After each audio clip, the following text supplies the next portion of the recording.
প্রিয় দর্শক, সাজ্জাদ কাদিরের প্রীতি এবং শুভেচ্ছা নিন। এই মুহূর্তে আপনাদের সামনে কথা বলতে এসেছি। গোপালগঞ্জে কি 1971 নেমে এসেছে? এই প্রসঙ্গটা নিয়ে আপনাদের সামনে কথা বলবো। গত কয়েকদিন যাবৎ গোপালগঞ্জ প্রসঙ্গ থাকবে, কারণ গোপালগঞ্জ ইস্যুটাকে খুব ছোট করে দেখবার কোনো কারণ নেই, কারণ এটি ইতিমধ্যেই ছড়িয়ে পড়েছে পৃথিবীব্যাপী। পৃথিবীর বিখ্যাত গণমাধ্যমগুলোতেও গোপালগঞ্জ ট্র্যাজেডি স্থান পেয়েছে। সেই জায়গায় এটিকে ছোট করে দেখবারও কোনো কারণ নেই। এবং বর্তমান যে বাংলাদেশে ইন্টারিম গভর্নমেন্ট, এই গভর্নমেন্টও গোপালগঞ্জকে খুব ছোট করে দেখছে না। গোপালগঞ্জ কতটুকু, ভূমিটা কতটুকু? গোপালগঞ্জ জেলার আয়তন 1468 বর্গ কিলোমিটার, জনসংখ্যা 15 লাখের বেশি হবে না, 15 লাখের মতো। সেই জনপদকে নিয়ে সরকারও কি আতঙ্কে পড়ে গেছে? এবং যার দরুন 16 তারিখ দুর্ঘটনা, আজকে চতুর্থ দিন, আজকেও গোপালগঞ্জে যেন একটা যুদ্ধ অবস্থা। গোপালগঞ্জের দৃশ্য দেখে মনে হচ্ছে যেন 1971 নেমে এসেছে। 16 তারিখ থেকেই সেখানে আর্মি, বিজিবি, র্যাব, পুলিশের তৎপরতা রয়েছে। এর সঙ্গে গতকাল গোপালগঞ্জ শহর সংলগ্ন মধুমতি নদীতে নৌবাহিনী এবং কোস্ট গার্ড যুক্ত হয়েছে। এই যেন 1971 সালে পাকিস্তানি বাহিনী বাংলাদেশের ঢাকায় যেভাবে ক্রমেই শূন্য সমাবেশ বৃদ্ধি করছিল এবং ঢাকা থেকে ধীরে ধীরে বিভিন্ন স্থানে, সারা দেশে, সারা পূর্ব পাকিস্তানে, সেই সময় গোপালগঞ্জকে কেন্দ্র করেও মনে হচ্ছে যেন তেমনটাই। যার দরুন বলতে বাধ্য হচ্ছি যে গোপালগঞ্জে কি 1971 নেমে এসেছে? অবস্থা কিন্তু তেমনটাই বলছে।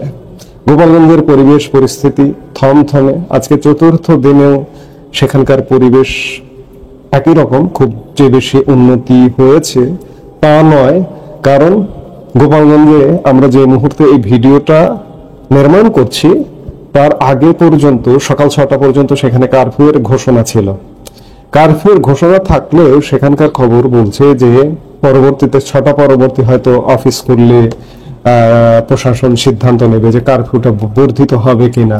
কিন্তু তারপরেও সকাল 9টা-10টায়ও মানুষকে দেখা যায়নি সেখানে। সেই অর্থে ব্যাপক একটা ব্যস্ততম শহর যেভাবে থাকে সেভাবে দেখা যায়নি।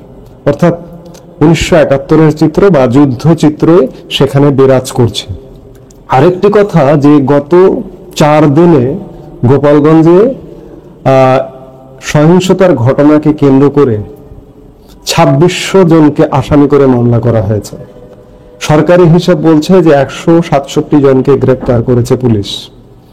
অনেক পরিবারের দাবি, যাদের ধরা হয়েছে তাদের মধ্যে শিশু আছে, স্কুল ছাত্র আছে, শ্রমিক আছে, রিক্সা চালক আছে, পানি সরবরাহকারী সহ সাধারণ মানুষ রয়েছেন যাদের কোনো রাজনৈতিক সম্পৃক্ততা নেই। এমনকি 16 বছরের কিশোর, ওষুধ কিনতে যাওয়া ছাত্র, পরীক্ষার সময় ঝালমুড়ি খেতে বের হওয়া স্কুল ছাত্র, কাজ শেষ করে ফেরা শ্রমিক কিংবা চা খেতে যাওয়া বৃদ্ধ পর্যন্ত আটক হয়েছেন। গতকালকের চিত্র যেটি, যে গতকালকেও কারফিউ ছিল। শুক্রবার জুমা নামাজের সময় বিশেষ করে 11টা থেকে 2টো পর্যন্ত কারফিউ শিথিল করা হয়েছিল। এরপর গোপালগঞ্জ শহর জনমানব শূন্য হয়ে পড়ে। এই যখন ঘটনা, এই ঘটনার কারণে গোপালগঞ্জের জনগণ, গোপালগঞ্জের মানুষের মধ্যে শুধু শহর না, গ্রামেগঞ্জে পর্যন্ত একটা আতঙ্ক ছড়িয়ে পড়েছে। 1971 সালে পূর্ব পাকিস্তানের জনগণ যেভাবে আতঙ্কিত হয়েছিল, ঠিক তেমন একটা যুদ্ধ আতঙ্ক। কারণ যাকে পাচ্ছে তাকে ধরে নিয়ে যাচ্ছে। শিশু, কিশোর, কেউ রক্ষা পাচ্ছে না। একটি পরিবারের একমাত্র উপার্জনক্ষম ব্যক্তি কেউ রক্ষা পাচ্ছে না। 1971 সালেও কিন্তু পূর্ব পাকিস্তানে এমনটাই ঘটেছিল। গোপালগঞ্জে যেটি হচ্ছে, যে সবচেয়ে বড় উদ্বেগের বিষয়, যে পরিবারে পুরুষ শূন্য হয়ে পড়ছে, প্রায় পুরুষ শূন্য হয়ে পড়েছে। এমনকি পুরুষ মানুষ যদি থাকেও রাতে তারা ঘরে থাকতে পারছে না, এমনকি দিনের বেলাও ঘরে থাকতে পারছে না। এগুলো কি 71-এর সাথে খুব বেশি মিল পাওয়া যাচ্ছে গোপালগঞ্জের বর্তমান পরিস্থিতি। এবং গতকালকে আমরা আরেকটি দৃশ্য দেখেছি, একটা ভিডিও ভাইরাল হতে দেখেছি, যে বঙ্গবন্ধু গেরিলা বাহিনীর প্রধান বলে একজন ওসিকে, একটি থানার, কোটালীপাড়া থানার ওসিকে একটি বার্তা দিতে দেখেছি। এটি যেভাবে হোক বঙ্গবন্ধু গেরিলা বাহিনী বলছে। আজকে গোপালগঞ্জে সরকার যে পরিস্থিতি তৈরি করেছে, সেখানে যদি পাল্টা গেরিলা বাহিনী তৈরি হয়, কিংবা সেখানে যদি পাল্টা আক্রমণ তৈরি হয়, কিংবা যুদ্ধ তৈরি হয়, এই গোপালগঞ্জ থেকে আমরা অনেকদিন ধরে বলছি না, দীর্ঘদিন ধরে বলছি যে গৃহযুদ্ধ, এই গোপালগঞ্জ থেকে যদি যুদ্ধটা শুরু হয়ে যায়, তাহলে কি হবে? আমরা কি আবার আরেকটি ৭১-এর সম্মুখীন? অবস্থা দৃষ্টি কিন্তু তাই মনে হচ্ছে। বড় দুঃখের বিষয়, বড় পরিতাপের বিষয়, একটি দেশ এগিয়ে যাচ্ছিল, সেই এগিয়ে যাওয়াটাকে বাধাগ্রস্ত করতে দেশি বিদেশি ষড়যন্ত্র আজকে বাংলাদেশকে যুদ্ধের মুখোমুখি করছে। গোপালগঞ্জ তার প্রকৃষ্ট উদাহরণ। এই সাম্প্রতিক সময়ে গত 4 দিন যাবৎ গোপালগঞ্জকে নিয়ে যে উদ্বেগ উৎকণ্ঠা তৈরি হয়েছে, এই গোপালগঞ্জকে কেন্দ্র করে আশপাশের জেলা আস্তে আস্তে বিস্তার লাভ করবে, আশপাশের জেলা থেকে সারা বাংলাদেশ বিস্তার লাভ করবে। 1971 সালেই কিন্তু সারা পূর্ব পাকিস্তানে যুদ্ধ অবস্থা এইভাবেই বিস্তার লাভ করেছিল। আজকে কি আমরা 2025-এ সেই পরিস্থিতির মুখোমুখি হতে যাচ্ছি? গোপালগঞ্জ পরিস্থিতি কোন দিকে মোড় নেবে এই মুহূর্তে আসলে অনুমান করাও কঠিন। কাজেই আমি আলাপটা শুরু করেছিলাম যে গোপালগঞ্জে কি 1971 নেমে এসেছে? যদি বলেন তাই, তাহলে তাই। এই মুহূর্তের পরিবেশ পরিস্থিতি এখনো পর্যন্ত আজকের পরিস্থিতি বলছে যে গোপালগঞ্জে 1971 নেমে এসেছে। সারা বাংলাদেশে এই 71 বিস্তার লাভ করে কিনা সেটি দেখবার বিষয়। আসসালামু আলাইকুম রহমতুল্লাহি ওয়া বারাকাতুহু। সম্মানিত দর্শক, আপনারা কম বেশি সবাই জানেন যে বাংলাদেশের প্রধানতম রাজনৈতিক দল আওয়ামী লীগ, এই দলটির কার্যক্রম এই মুহূর্তে নিষিদ্ধ। দলটিকে এখন একটি নিষিদ্ধ দলে পরিণত করা হয়নি, কিন্তু তাদেরকে কোনো কার্যক্রম চালাতে দেওয়া হবে না বা হচ্ছে না আইনগতভাবে। ২ নম্বর হলো যে এদের যে ছাত্র সংগঠনটি, এটিকে আইনগতভাবে এক্সিকিউটিভ অর্ডারে নিষিদ্ধ করে দেওয়া হয়েছে। এবং এই দলের যে প্রতীক, নির্বাচনী প্রতীক, এই নির্বাচনী প্রতীকটি হলো নৌকা। আবার এটি মানে একটা নৌকা, মানে ওরকম নৌকা না। 50-এর দশকে আমাদের দেশের যে নৌকাগুলো ছিল, সাধারণত মানুষ ছইওয়ালা নৌকা ব্যবহার করত, ছোট কাঠের একটা নৌকা। আপনারা গ্রামে বড় হয়েছেন 71, 72, 73 সনে এবং বর্ষাকাল দেখেছেন, একেবারে ছোট মাঝারি আকৃতির নৌকা।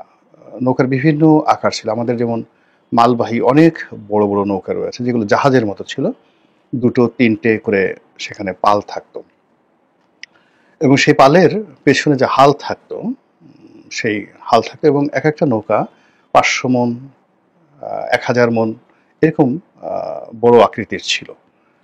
তো সে সকল নৌকা পাট থেকে শুরু করে অন্য সকল পণ্য সামগ্রী বহন করা হতো। আজকে যে বড় বড় জাহাজগুলো, ঠিক ওইরকম জাহাজের মতো না হলেও সে সকল পাল তোলা, 2, 3, 4টে করে পাল তোলা, তো এরকম নৌকা যারা জোয়ারের সঙ্গে, বাতাসের সঙ্গে সামঞ্জস্য রেখে বাংলার এক অঞ্চল থেকে অন্য অঞ্চলে যেত। এবং এই সকল নৌকা, জাহাজের মতো নৌকা, সেখানে গুণ টানার জন্য যখন প্রতিকূল পরিস্থিতি যেত, তো এরকম মাল্লা থাকতো 10 জন 12 জন। তারা বিশাল মস্তুলের সঙ্গে সেই রশি টানিয়ে নৌকা টেনে নিয়ে যেত। আবার কখনো কখনো দাঁড় দিয়ে টানা হতো। তো এরকম বড় বড় নৌকা আমি দেখেছি, যেখানে নৌকার পেছনে, নৌকার মাঝামাঝি জায়গাতে এবং নৌকার সামনে, তো একদিকে 3, 4, 12টে, 1 ডজন দাঁড় থাকতো, অন্যদিকে 12টি, অর্থাৎ পেছনে ধরুন 4টি, যেখানে হাল আছে তার পিছনে 4 জন, তো 4 জন 2 পাশে বসে 4, 4, 8টি বৈঠা, দাঁড় যেটাকে। তারপরে আবার মাঝামাঝি জায়গাতে একটি স্পেস থাকতো, সেখানে এরকম 4 জন 4 জন 8 জন। আবার একেবারে সম্মুখ ভাগে সেখানে 4 জন। এরকম মানে 12, 12, 24 দাঁড়ের যে নৌকা, সেই নৌকা দেখেছি। আবার বিশাল মস্তুলওয়ালা সেই 24 দাঁড়ের নৌকাকে আবার টানার জন্য বিশাল মস্তুল, যেখানে গুণ টেনে, অর্থাৎ দড়ি বেঁধে এরকম 1 ডজন বা 10 জন লোক টানছে নৌকা। আর সে হাল, সে কি হাল, মানে পিছনের যে বৈঠা হাল, সেটা না দেখলে আপনি বুঝতে পারবেন না। সেই হাল ধরে বসে থাকে যিনি বসে আছেন, পুরো নৌকাটাকে, 1000 মনের একটা নৌকাকে রাখার জন্য সে আঁকা, এবং এরকম ছবিগুলো আপনি 60-এর দশকের ছবিগুলো আপনি দেখতে পাবেন আমাদের এই বাংলাদেশে যে রয়েছে। এটা এক ধরনের নৌকা। মাঝারি নৌকা ছিল, তারপরে শেষে মাছ ধরার জন্য খুব লম্বা কিন্তু চিকন বিশাল লম্বা নৌকা ছিল। তারপরে ডিঙ্গি নৌকা ছিল, লম্বা ডিঙ্গি নৌকা। এরপরে বাইস দেওয়ার মতো নৌকা ছিল। অর্থাৎ নৌকার মধ্যে অন্ততপক্ষে শখানেক নৌকা, যাকে বলা হয় আমাদের এই বাংলাদেশে খুব জনপ্রিয় ছিল। এর মধ্যে সবচেয়ে বেশি গৃহপালিত নৌকা যেটা ছিল সেটা হলো এই যে সইওয়ালা, এই যে নৌকার ছবিটি আছে আওয়ামী লীগের নির্বাচনী প্রতীকে, ঠিক এই নৌকাটাই ছিল সবচেয়ে জনপ্রিয়। এবং এইগুলো দিয়ে ছোট ছোট যাত্রী, মানে ছোট ছোট দূরত্বে যাত্রী বহন করা হতো। এখানে বড় জোর একটা দাঁড় থাকতো, এর বেশিরভাগ ক্ষেত্রে যখন দূরবর্তী এলাকাতে যেত, আর একটা বৈঠা থাকতো, আর পাল তোলা হতো মাঝে মধ্যে। একটা মাঝারি আকৃতির সই ছিল, সাধারণত 4জন 5জন 6জন যাত্রী নিয়ে এই নৌকাগুলো চলাফেরা করতো কমার্শিয়ালি। এই নৌকাগুলো বেশিরভাগই ছিল কমার্শিয়াল, এবং এটাই ছিল সবচেয়ে জনপ্রিয়। তো এই নৌকাকে যখন প্রতীক করা হলো আওয়ামী লীগের, তখন টেকনাফ থেকে তেঁতুলিয়া, বাংলাদেশের তখন তো বর্ষাকালে পুরো বাংলাদেশই ডুবে থাকতো, এবং নৌকার সাথে জনপ্রিয় বাহন আর ছিল না। আর এটা প্রয়োজন, জনপ্রিয়, আরামদায়ক এবং কস্ট ইফেক্টিভ সব দিক থেকে। তো সেই যে নৌকা প্রতীকটি, এটি সাড়া ফেলে দেয় পুরো ভারতীয় রাজনীতিতে, কেবল বাংলাদেশের রাজনীতিতে নয়, ভারতীয় রাজনীতিতে। এবং এই নৌকা প্রতীক এবং আওয়ামী লীগের ইতিহাস, এটা এমনভাবে জড়িয়ে আছে যে এখন 1954 সালে নৌকার যে সামাজিক গুরুত্ব ছিল, এই ধরনের ডিঙ্গি নৌকার যে সামাজিক গুরুত্ব ছিল, এটি 1%ও এখন নেই। এই ধরনের নৌকা এখন বাংলাদেশে একটাও পাবেন না, এখন সব ইঞ্জিন চালিত বোট। কিন্তু মানুষের স্মৃতিতে এটি ভাস্বর হয়ে আছে, এর সঙ্গে আবেগ আছে, এর সঙ্গে প্রেম আছে, ভালোবাসা আছে, ইতিহাস আছে। তো যার কারণে হয় কি, এই নৌকাটা দেখলেই আমরা অনেকটা নস্টালজিয়ার মধ্যে পড়ে যাই, এরকম একটা ঘটনা।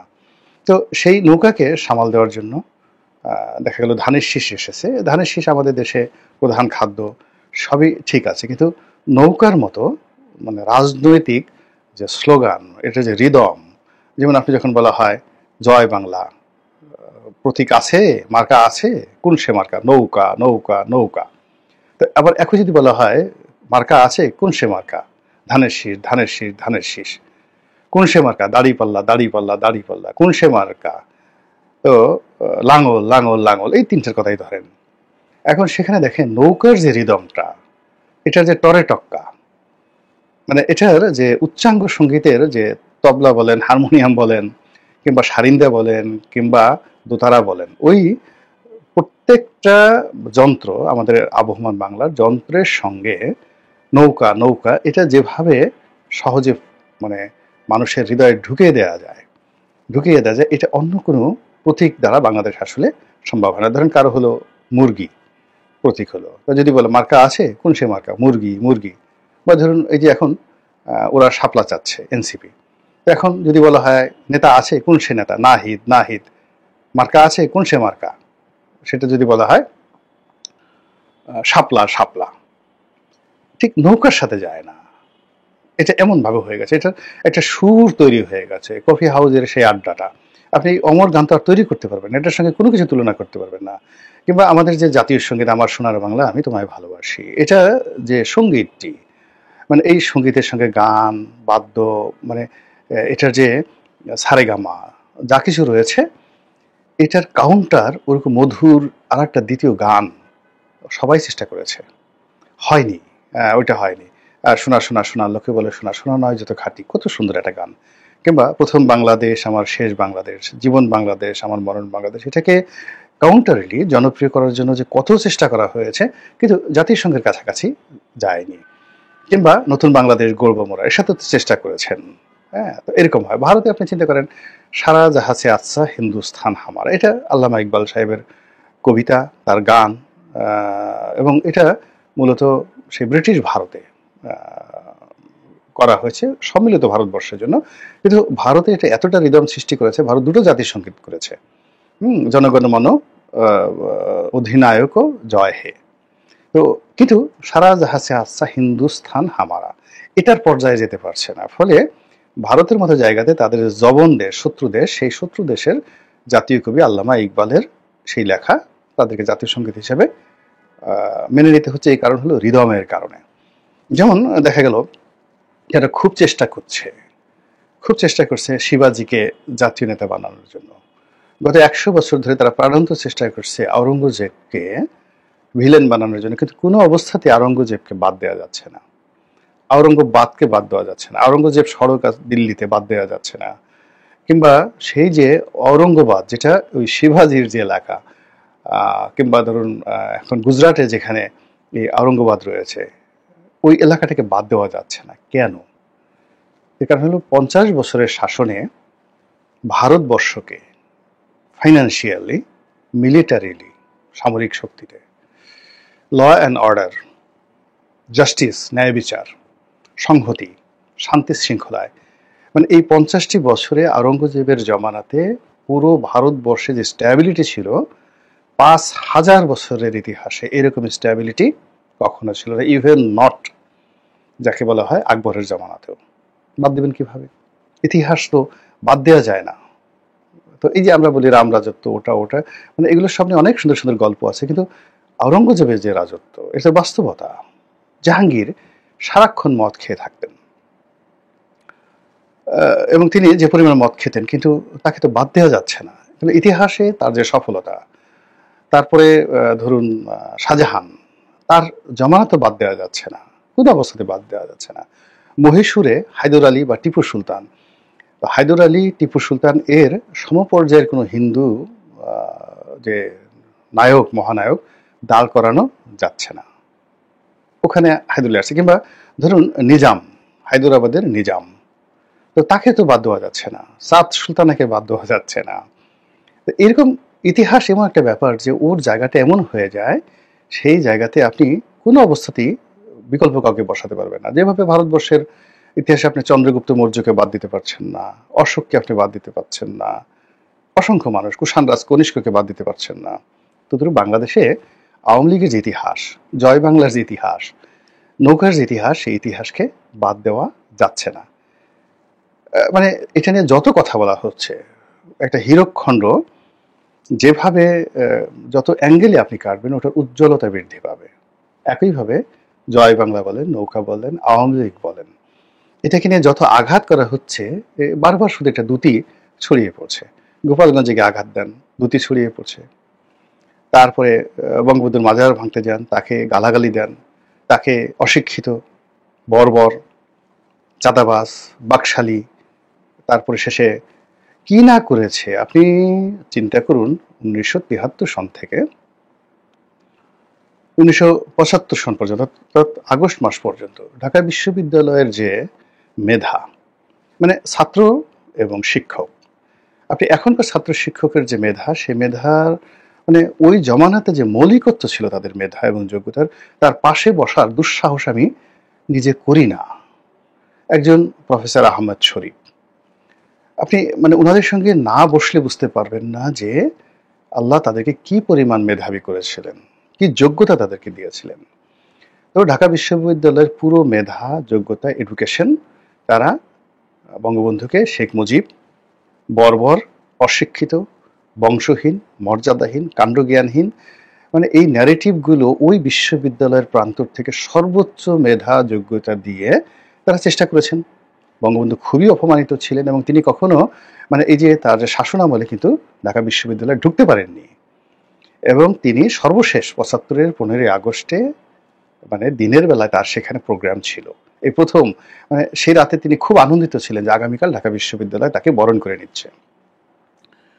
তো সেই ঢাকা বিশ্ববিদ্যালয়ের সেই মেধাবী লোকগুলো বঙ্গবন্ধুকে কালার্ট করতে পারেননি। তারা সেই বঙ্গবন্ধুর কর্মকাণ্ডকে বর্বর বানাতে পারেননি। তাদের সেই লেখনী, তাদের সেই ধাস, তাদের সেই মেধা, সেই তুলনায় আমরা এ যুগে যারা কথাবার্তা বলছি, আমি তাদের একটা পশম হওয়ার উপযুক্ত নেই, মানে আমার ভিতর নেই। আর বাইরে অনেক লোক বঙ্গবন্ধুকে গালাগালি করে, অনেক লোক বঙ্গবন্ধুকে গালাগালি করে, দূর থেকে ধরেন গালাগালি করতে পারে। আপনি তাদের যে কোনো লোককে, আমার মতো একটা ক্ষুদ্র মানুষ, তার সামনে 10 মিনিট কলম নিয়ে বসতে বলেন, বক্তব্য নিয়ে বসতে বলেন, মানে কথা বলার মতো যে তথ্য উপাত্ত ডাটা, মানে গালাগালি করতে পারবেন কিন্তু আমার সঙ্গে কথা বলতে পারবেন না। আমার এতটুক যে যোগ্যতা আল্লাহ রাব্বুল আলামিন দিয়েছেন। তো তো আমার মতো লোকের সামনে যারা কথা বলতে পারেন না, তারা বঙ্গবন্ধুর বিরুদ্ধে, আওয়ামী লীগের বিরুদ্ধে, নৌকার বিরুদ্ধে যে ন্যারেটিভ তৈরি করছে সেটার ভবিষ্যৎ কি হতে পারে, এটা বোঝানোর জন্য আমি শুধু বলছি যে আমি যাদের পশম হওয়ার, পায়ের নখ হওয়ার উপযুক্ত না, এইরকম শত শত মানুষ সারা বাংলায় পুরো জমানাটা চেষ্টা করেছে। আপনি একজন সিরাজুল আলম খান, একজন আসম আব্দুর রব, শাহজাহান সিরাজ, সিরাজ শিকদার, হাসানুল হক ইনু, মানে ওনাদের যে ভারিক্কি, তাদের যে প্রজ্ঞা, তাদের যে মেধা, তাদের সঙ্গে এ যুগের যারা বিপ্লবী, আপনি যদি চিন্তা করেন, আমি তো মানে যে এদেরকে হিমালয় আর যদি এর পাশে যদি চিন্তা করেন যে এদেরকে ধৈঞ্চায় গাছও আমার কাছে মনে হয় না ওই সময়ের প্রেক্ষাপটে। মানে কি তাদের যে যোগ্যতা, কল্পনাই করা যায় না, কল্পনাই করা যায় না, ভাবাই যায় না।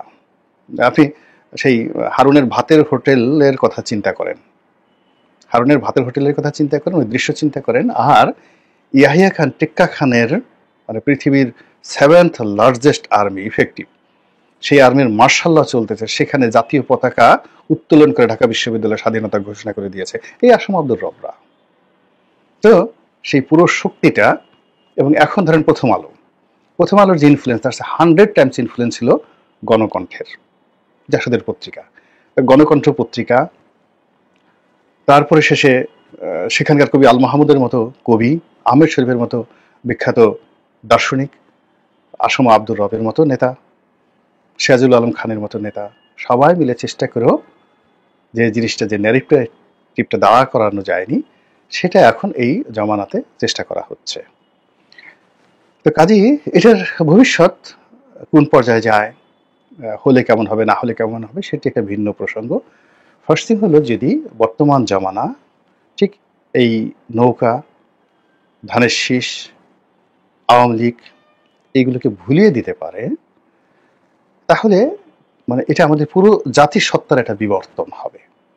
ভালো মন্দ আমি কিছুই বললাম না, না আমাদের রুচি, আভিজাত্য, টেস্ট, ইতিহাসবোধ, কৃষ্টি, কালচার সব কিছুর একটা রেভলিউশন হয়ে যাবে, যেটা হয়েছিল ফ্রান্স রেভলিউশনের মাধ্যমে।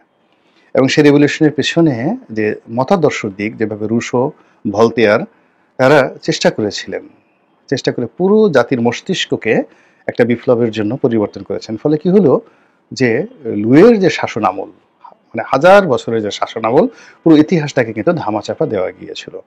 ফলে এখানে যে বিপ্লবটা, মানে অভ্যুত্থানটা হয়েছে, এটাকে যদি বিপ্লবে রূপান্তরিত করা যায়, মুজিববাদকে কবর দেওয়া যায়, আওয়ামী লীগের ইতিহাসকে মোছা যায়, নৌকাকে যদি মুছে দেওয়া যায়, তার সঙ্গে সঙ্গে আমাদের যে আবহ বাংলার ইতিহাস, যেটার সঙ্গে আওয়ামী লীগের ইতিহাস রয়েছে, সেই ইতিহাসের সঙ্গে মানুষের জীবনযাত্রা রয়েছে, কৃষি রয়েছে, দারিদ্রতা রয়েছে, সেইগুলোকে চেঞ্জ করে যদি ক্যাপিটালিজমে অথবা ইসলামাইজেশনে চলে যাওয়া যায়, তখন দেখা গেল যে জাতীয় নেতা বঙ্গবন্ধুর পরিবর্তে মোহাম্মদ বিন কাসিম হবেন, কোনো সন্দেহ নাই। উমর ইবনুল খাত্তাব হবেন, খালিদ বিন ওয়ালিদ হবেন, অস্বাভাবিক কিছু নয়। অথবা চে গুয়েভারা হবেন, লেলিন হবেন, কার্ল মার্কস হবেন। অনেকে চেষ্টা করেছেন, এটা আবার নতুন করে আসতে পারে। অথবা যদি আমেরিকান কালচার এসে যায়, তাকে জর্জ ওয়াশিংটন হবেন, অ্যাডাম স্মিথ হবেন, তারপরে জন অ্যাডামস হবেন, তারপর সেখানে সেই জন এফ কেনেডি হবেন ওয়েস্টার্ন কালচারে। আপনি যদি এদিকে যে আসেন, আপনি সেখানে সেই চেম্বারলেন হবেন, ব্রিটেনে যদি আসেন উইনস্টন চার্চিল হবেন, হতে পারে। ইতিহাসের ধারাবাহিকতায় অনেক কিছু হতে পারে। তো এখন বাংলাদেশ আসলে একটা টার্নিং পয়েন্টে আছে। আমি শুধুমাত্র নিরপেক্ষভাবে পুরো ঘটনাটা বর্ণনা করলাম। এটার যে ভবিষ্যৎটা কি হবে আমি নিজেও জানি না, এবং কোনটা ভালো হবে তাও জানি না। আল্লাহ আমাদের সবাইকে হেদায়েত দান করুন এবং হেফাজত করুন। আসসালামু আলাইকুম রহমতুল্লাহি ওয়া বারাকাতুহু।